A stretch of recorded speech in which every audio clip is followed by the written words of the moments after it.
Ya, Anda masih di Mata Najwa, Demokrasi Galau. Kini 4 narasumber sudah ada di meja Mata Najwa. Kami malam ini live langsung dari gedung DPR dan bicara soal pemilu kada langsung atau kembali ke DPRD. Tadi kita berhenti di soal argumentasi substansi soal ini. Tapi saya ingin melihat dari konstelasi politik.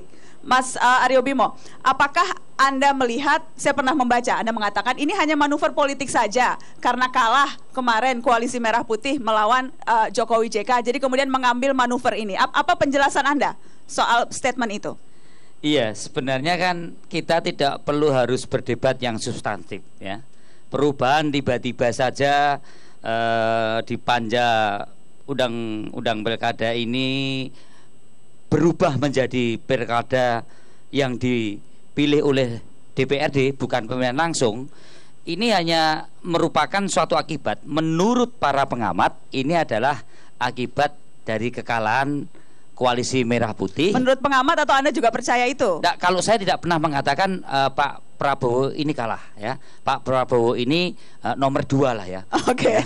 Karena saya melihat kalau kalah menang itu menjadi hal yang head to head. Tapi saya percaya Pak Prabowo cukup memberikan sumbangan besar terhadap konsolidasi demokrasi Indonesia dengan proses Pilpres kemarin.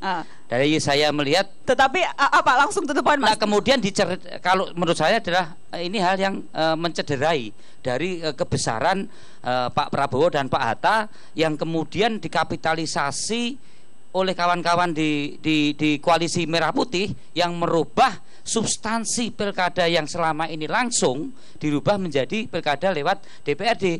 Sementara Undang-Undang MD3 itu mengamanatkan kepada pemilu legislatif mempunyai tugas fungsi dalam hal legislasi, anggaran dan pengawasan.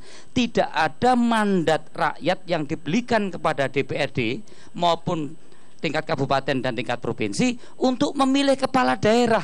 Itu tidak ada. Jadi menurut saya kalau kita sekarang membuat undang-undang pilkada yang dipilih oleh DPRD, itu adalah sesuatu yang tidak punya dasar hukum. Itu adalah penyerobotan. Maka nuansanya saya lebih politis. Ini bukan nuansa sok ingin mewujudkan demokrasi yang lebih mensejahterakan, ingin akan mewujudkan bagaimana pilkada itu supaya lebih murah, tidak berdampak pada keinginan seorang kepala daerah itu untuk tidak korupsi. Bukan itu. Intinya bagaimana Koalisi Merah Putih nanti berkoalisi di pemilu kepala daerah di tingkat provinsi dan kabupaten untuk memenangkan. Saya kira itu aja. Bagaimana? Nggak usah terlalu cerdas maksud saya dalam bicara masalah ini gitu. Jadi ini hanya upaya untuk mendominasi kekuasaan saja. Jadi bukan atas kehendak rakyat, hanya karena ingin berkuasa di daerah, Pak Martin? Saya kira itu sangat keliru. Pembahasan undang-undang ini sudah hampir 3 tahun.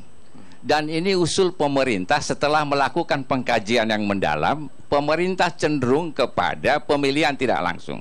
DPR tidak pernah satu kata, tidak pernah bulat, ada yang setuju, ada yang tidak. Ada variasi bermacam-macam. Nah sekarang sesudah dibahas ini hampir 3 tahun, harus diputuskan pada akhir masa sidang.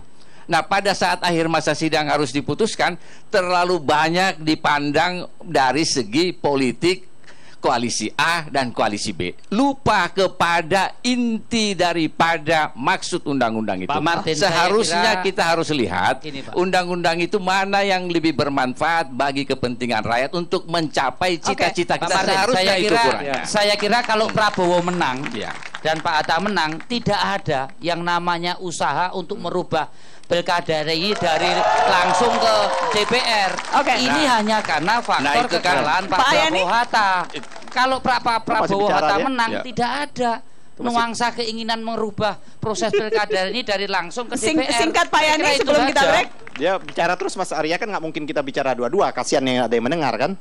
Singkat sebelum saya break, Pak Saya Yani. menurut kami kalau P3 itu sejak tahun 2012 bersamaan dengan yang namanya Kementerian Dalam Negeri, Mahkamah Konstitusi dan KPU, kita juga melakukan kajian.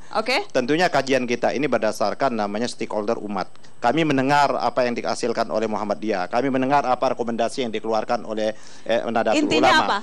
Kami mendengar apa yang dikomunikasikan MUI. Intinya bahwa menurut pandangan para ulama dan sebagainya itu lebih banyak mudaratnya pemilu langsung itu. Nah, oleh karena itu, karena kami partai, kami berbasiskan pada umat seperti itu, ya kami 2012 sudah menyatakan moratorium terhadap pemilihan langsung itu. Nanti kita akan tunjukkan ada grafis bagaimana pandangan fraksi-fraksi di DPR sebelum dan sesudah Pilpres. Nanti saya ingin tunjukkan dan juga saya minta komentar semuanya setelah pariwara. Tetaplah di Mata Najwa.